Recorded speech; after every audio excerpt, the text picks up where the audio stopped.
అందరికీ నమస్కారం. ఇప్పటికిప్పుడు పాకిస్తాన్‌కి లేదా భారతదేశానికి యుద్ధం వస్తే ఇరువురిలో ఎవరు గెలుస్తారు అనే ఒక ఆలోచన అందరికీ వస్తూ ఉంది. ఎందుకంటే యుద్ధ వాతావరణాలు ఆల్రెడీ మొదలైనయి. ఇరు పక్షాలు బోర్డర్‌లో సైనికుల్ని మోహరించారు. అదేవిధంగా మిసైల్ టెస్ట్ కూడా భారతదేశం చేసింది. అరేబియన్ సీలో. దీంతో యుద్ధం కన్ఫర్మ్ అనే ఒక వాతావరణం వచ్చేసింది. ఇక అన్లెస్ ఏదైనా యూఎన్ గాని, యూఎన్ఓ గాని ఏమన్నా ఇంటర్వ్యూన్ అయ్యి ఏదైనా యుద్ధాన్ని ఆపే చర్యలు చేపడితే తప్ప లేకపోతే యుద్ధానికి వెళ్ళే పరిస్థితే కనిపిస్తూ ఉంది. పాక్ ఆక్యుపైడ్ కాశ్మీర్ ఏదైతే ఉందో ఈ పీఓకేని భారతదేశం ఎలాగైనా తిరిగి స్వాధీనం చేసుకుంటారు అని పనిలో పని చెప్తూ ఉన్నారు. ఎందుకంటే ఆర్టికల్ 370 రద్దు చేసినప్పుడే పీఓకేని కూడా మేము తిరిగి స్వాధీనం చేసుకుంటారు గతంలోనే చెప్పారు. అయితే ఇప్పటికిప్పుడు యుద్ధ వాతావరణం కనుక వస్తే ఎవరెవరు బలాబలాలు ఉన్నాయని చూస్తే న్యూక్లియర్ వార్లో భారతదేశందే పైచేయిగా ఉంది.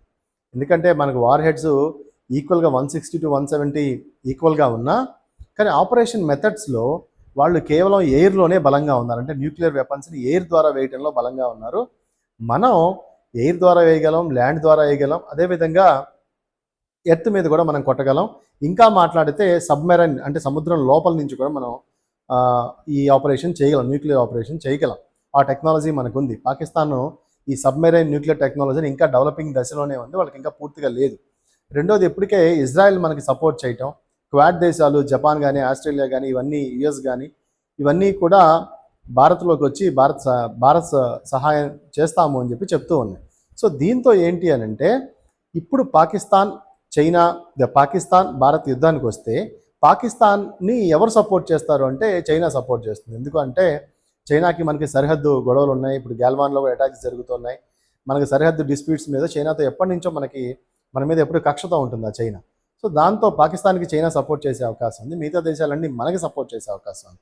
ఏది ఏమైనప్పటికీ కూడా మన ఇండియన్ మిలిటరీ బడ్జెట్ కూడా చూస్తే మనది $80 బిలియన్ బడ్జెట్ మిలిటరీకి కేటాయిస్తే డిఫెన్స్ ఫోర్సెస్కి వాళ్ళు కేవలం $10 బిలియన్ ఉన్నారు.